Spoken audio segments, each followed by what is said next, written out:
definitely a cutter. And definitely 6 from JC. The DBS Morning News is brought to you by Republic Bank Caribbean Premier League T20. Play cricket louder.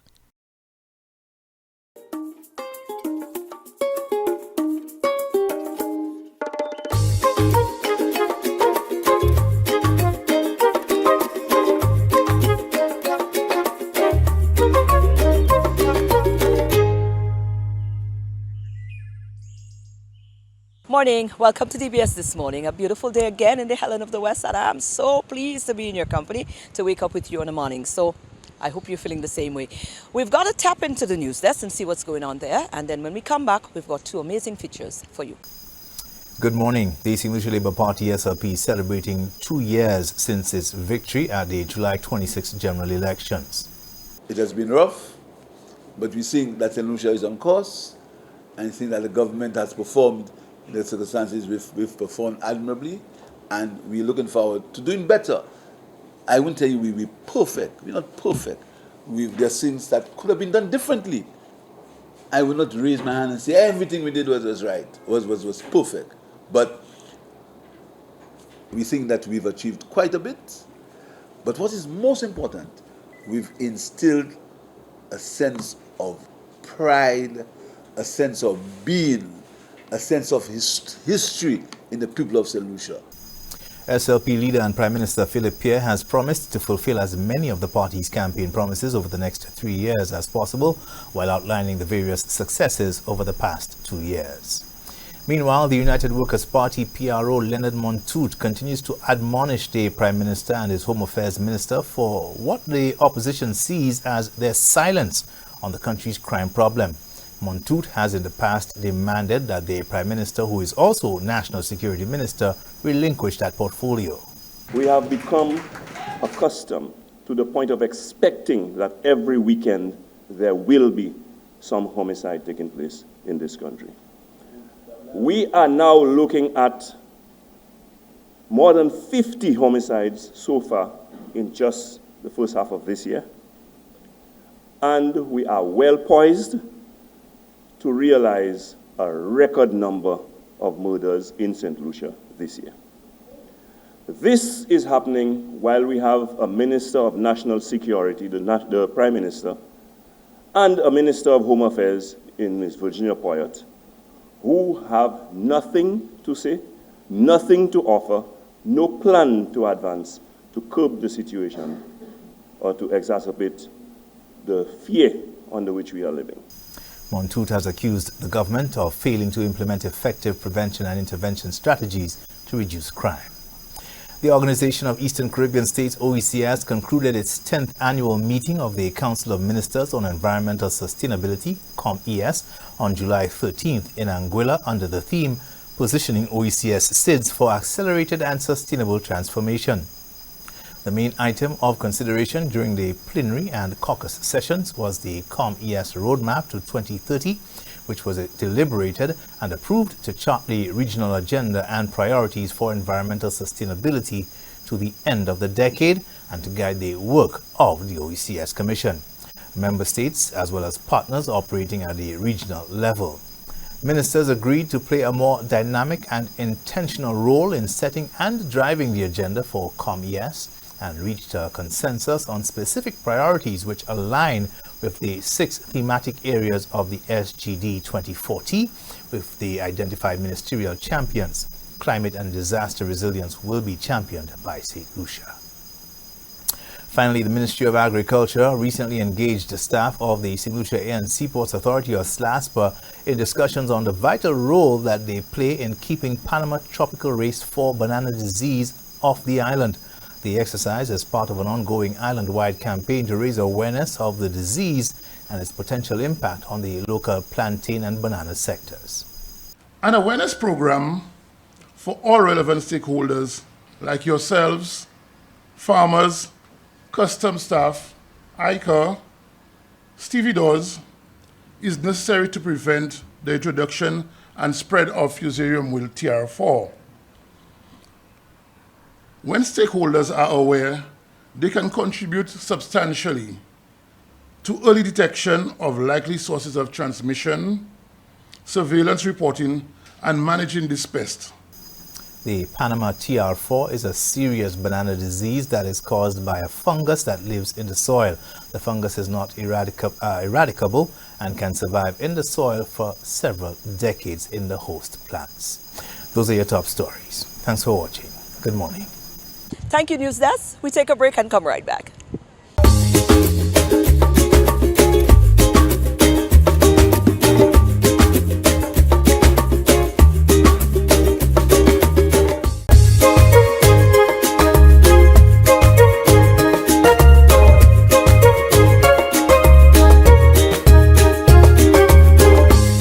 Guess what? It's going to be a weekend filled with sporting activities. That's the only way I can put it. We've got some rugby action on this weekend as well. We caught up with two of the rugby players who are going to be part of a tournament, an international tournament that is going to be hosted right here in St. Lucia. This time around, we headed on over to the sporting department. Well, we're going to be spending a lot of time there in the coming weeks because sports is definitely an area that we need to put some effort into in our island, our young people. It certainly is an avenue. And one of the sport that has been a vital one on the island of St. Lucia has been rugby. I didn't know about rugby in the Caribbean before I came to St. Lucia, and when I came and I saw how vibrant the rugby community was here, it was definitely inspiring. So we have two of the ladies. We have Mary and we have Keisha here. They are two rugby players, and there's a tournament that is coming up this weekend. Yes, this weekend. This weekend? Yes. Oh, lots of sporting activities on this weekend.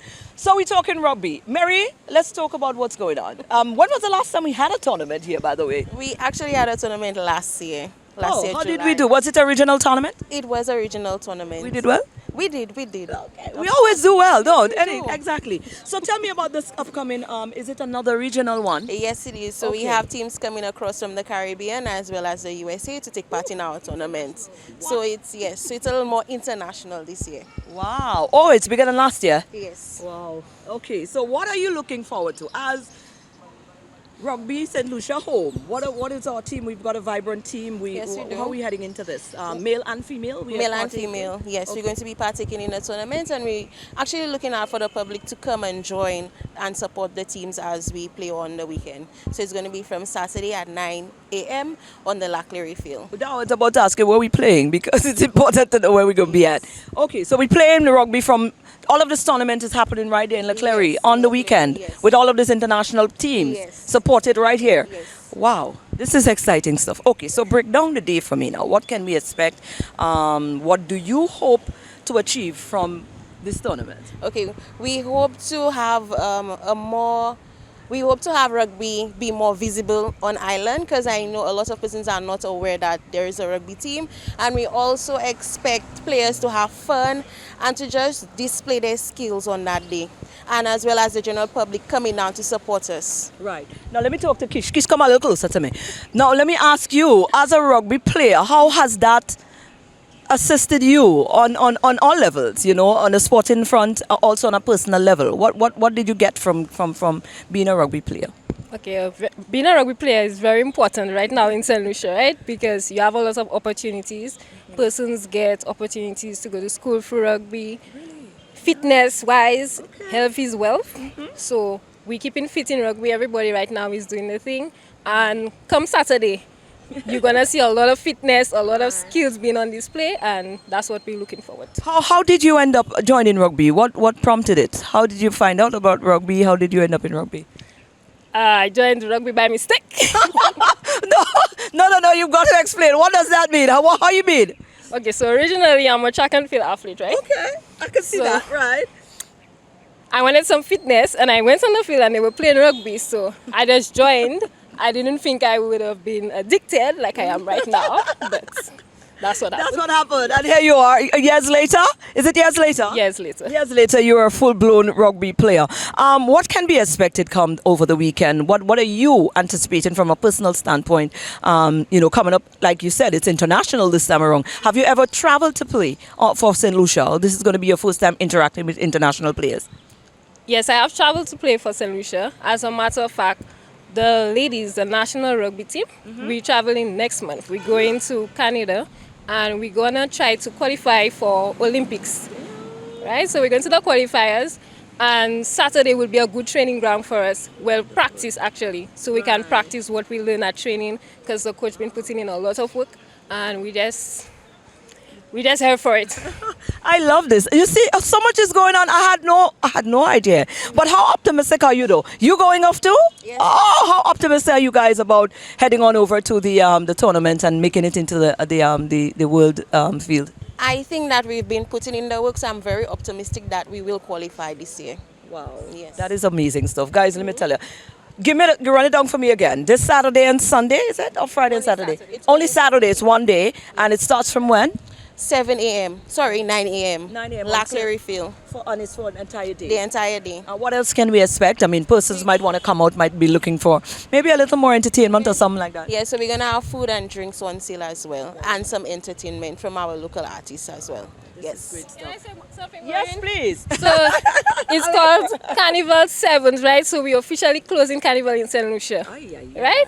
So on the 31st, we have an extension on Saturday. So we're going to be having a boat ride. So we want the international people to see how we party in St. Lucia. Okay. And we're just going to bring the carnival vibes. Wow, so you are like that. So it's like you put in a two-tier in that day. Of course, you come to play rugby, but you're going to get a taste of St. Lucia, especially since we just wrapped up Carnival. I like this. Absolutely like this. Anything you want to say to our viewing public before we wrap?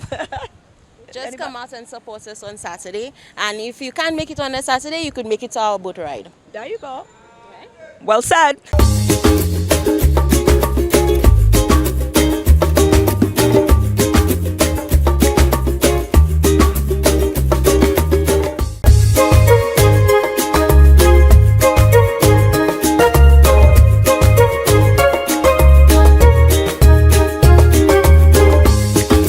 Okay, our second feature is one that is close and dear to my heart. I've always said to myself, I want to get into apiculture. I want to rear bees. I don't know how that's going to go down, but somewhere in the back of my head, I believe I want to. But we had the privilege of heading on down to the Canneries village, and we caught up with a project that has been funded and supported by the French Embassy together with the Canneries Beekeeping Association. We're here in the beautiful community of, or the village rather, the Canneries village, a fishing village of Canneries. We're here by the old church, so we certainly indulge into the historic sceneries of Canneries right now. I'm here with Fanny. Fanny is from the French Embassy, and also here with Sylvie. Sylvie is from the Canneries Bee Honey Producers Association. So we are here, and there's a reason for that. We are here because these two have collaborated in a very wonderful, first of its kind effort, which we thought needed highlighting. There was something there was a competition that was won or something. I'm going to talk to Fanny first. Fanny, talk to us. How are you? I'm good, thank you. Why are we here today? So today I'm here to support the Canary honey producers, because they are one of the winners of a call for tender that we have at the French Embassy. Every time, each year, we are launching a micro-project campaign to find some projects which are led and implemented by the civil society. And the Canary honey producers have been one of the winners. So the goal of the project is to train young people, farmers and people who are interested in beekeeping so they can empower themselves, and yes. And today is actually the launch of that? Today is the first training, so today is more theoretical, but I think in the next week is going to be the practical training. They're going to learn how to build some hives and how to work with the bee. Wonderful. So the training is going to last how long? The project is about 6 months, and I think there will be various sessions of training. Wonderful. What do you hope to pull out of this after at the end of the 6 month? What would be satisfactory to the French Embassy? So we would like that, I think the goal of this project is to have 10 persons who didn't know nothing about beekeeping at the beginning, getting some certification, so then they'll be able to work for cooperative or to start their own business. Oh, this is awesome. Now let me head on over now to Sylvie. Sylvie, you're part of that bee corporation. So tell me about how long have you been around? We started in 2018. Right. Yes. What was the driving force behind starting the industry here in Canaries? Well, we lived in Canaries and we saw that there's so much potential in the community and nothing is really being highlighted. Young people are not, there's no driving force for young people to excel in Canaries. So we said, you know what, let's try something. Let's try to see. And our biggest motivation is to help others. Right. To help others to get Canaries out of, the typical Canaries state. So, that's how it basically started. Okay, so how did you guys, the tendering process came up and you guys sending something and you are the winners. When you were sending that tendering in, were you optimistic or did you think, well, okay, I'm just trying this and I'm not sure this is going to come through? And now that it has and you have become one of the persons that is chosen by the embassy, what does that mean for the association? It means a lot. It is a big thing.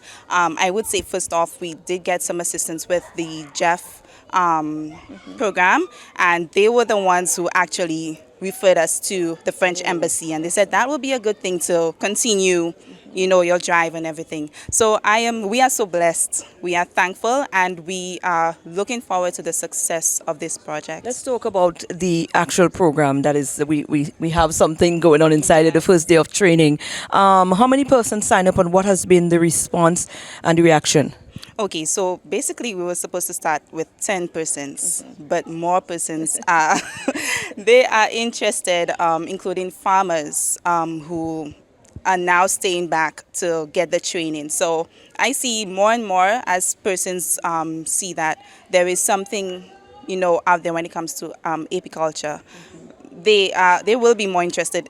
As a matter of fact, there are people walking up and down looking to see what's going on. So I believe not only this set of persons will be interested, especially we do have our exhibition coming on in the community. I believe after that we will get more persons interested. As a matter of fact, there are persons from all over who have already shown their interest in joining our corporation. What is your hope? What is your vision for this cooperation here for Canaries, the bee association? Well, to me, basically, well, it's for become the center, the beekeeping center, of St. Lucia. It's gonna be a grand thing, and to me, the main thing I've always said, we need Canaries on the map. We need Canaries on the map where success is drawn in Canaries, the love of nature, because apiculture is not just producing honey and but it's for our healthcare as well, because without the bees we are done. Absolutely. We're done. Absolutely. Well, this is wonderful. What do you want to say to the rest of St. Lucia concerning this whole project and how you feel about it? Well, okay, but the way I talk out of emotion sometimes. That's fine. Sometimes I get lost. I need that emotion. Yeah, so to me, especially beginning this journey, I'm not going to say it was an easy one. But with hard work, dedication, not giving up, even when we thought, things would not turn out the way we wanted it, we still persevered, we still went forward. And what I would like to tell even the young persons especially, if you have something in your mind to do, if you have a dream, if you have, go after it. Don't say to yourself, it might not work. There's always somebody or some corporation who believes in what you're doing, just like the French embassy, Jeff, as well, the small grants. And there are other persons that we got to meet, for example, Kenny Daniel, Miss Anthea. All these people, they mentored us, they helped us. And just go for go for what you want, and always keep in mind, at the end of the day, help others, because you were there once. Wonderful. What about you, Fanny? Anything you want to live with the rest of St. Lucia or maybe other persons? How does that grant process happen? And if there's other persons who might want to apply in the future for that grant through the embassy, how can they go about it? So this grant program has been created 3 years ago because we realized that we were doing cooperation with big entities, with the government, with big organizations. But I think and I believe that cooperation is also to help small actors which are really working in the ground. So that's why we decided to create this program to implement stronger links between us and communities. So this grant is available for NGO and for social organization, and it's available once by year. So the campaign is launched in February, and then you get the decision in May, and you have to until the end of the year to implement the project. So if you want to benefit from, you can go on the website of the French Embassy or on the Instagram of the French Embassy, and there is all the information, and you can ask to be in our list to receive the news when it starts.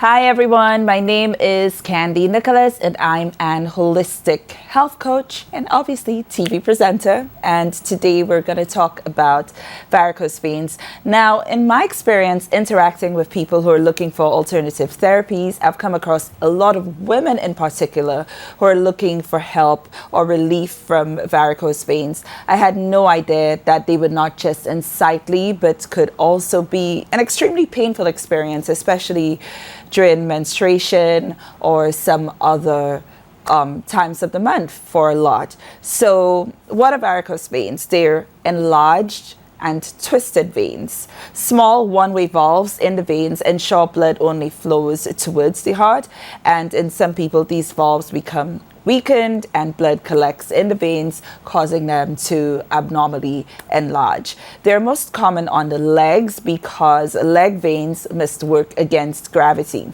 Some factors that cause them include hormonal changes during pregnancy and menopause, being overweight because it increases the pressure on the veins, prolonged sitting or standing, which we know restricts circulation and puts added pressure on veins. Chronic constipation is also a factor, as well as genetics and aging. So a deficiency of vitamin C and bioflavonoids can weaken the collagen structure in the vein walls and cause varicose veins as well. In some cases, it can also be a sign of heart disease or circulatory disorders. If left untreated, though, varicose veins may lead to serious complications such as inflammation of the veins, skin ulcers, and blood clots. So we need to be careful with that. Some of the things you can do to treat varicose veins and lessen the discomfort associated with them include, of course, and it always starts with that, eating a diet that is low or totally eliminates processed foods such as sugar, fried foods, ice cream, unhealthy cheeses, and including plenty of fresh fruits and veggies, things like fish, especially wild-caught fish. And you need to also consider including lots of things like garlic, ginger, onions, and pineapple into your diet. You should elevate your feet as much as possible, and if you're sitting for long periods, you need to regularly shift the weight between your feet. Castor oil, believe it or not, is a very effective remedy, so you can try rubbing it in after you shower. Aloe vera gel is also another effective topical remedy. Now let's talk about how you can improve circulation. To improve circulation, you can do things like stand in a tub of cold water and simulate walking. So you're standing in the tub of cold water and you're simulating walking. Also, I know it can get very itchy, so you need to try to avoid scratching the skin above the veins because that can cause ulceration and bleeding. Now let's talk about some helpful herbs. Some helpful herbs include cayenne, which helps to reduce pain and inflammation, and it also expands the blood vessels, which of course would lead to improved circulation. Butcher's broom is another effective herbal remedy you can look into. Ginkgo biloba, not just good for your brain.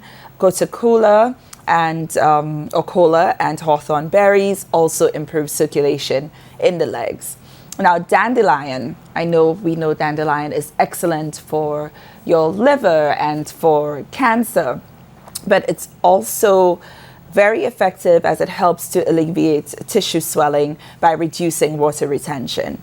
Apple cider vinegar is also excellent for varicose veins because it improves circulation in the vein walls, and it's also anti-inflammatory, so it helps with bulging veins. So you can combine apple cider vinegar and witch hazel and rub on the veins. So there are also lots of topical remedies, as I mentioned earlier, which can help you, and you could do that in a circular motion, and you should soon start to see improvements. Of course, that is only part of the picture. Adjusting your diet, walking around, and just movement in general are two other major factors which will work hand in hand with the topical remedies you may use.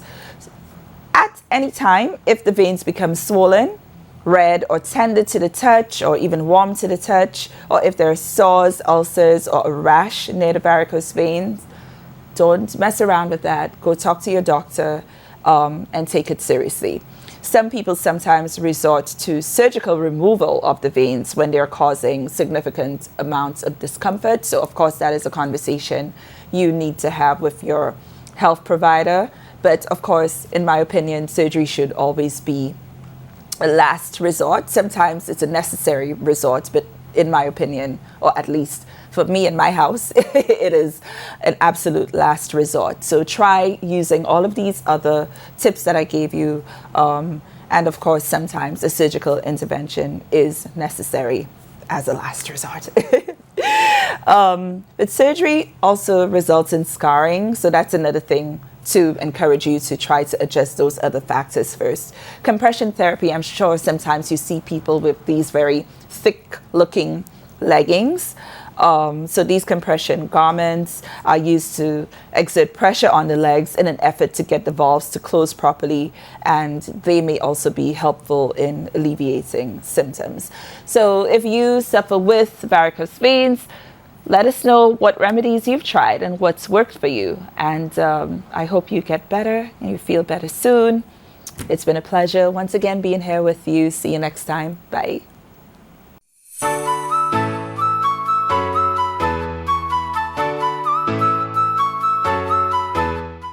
And that is our show for today. I hope you had a wonderful time. Enjoy the rest of your day. Join us tomorrow right here on DBS This Morning. So definitely a cutter, and definitely 6 from JC. The DBS Morning News is brought to you by Republic Bank Caribbean Premier League T20. Play cricket louder.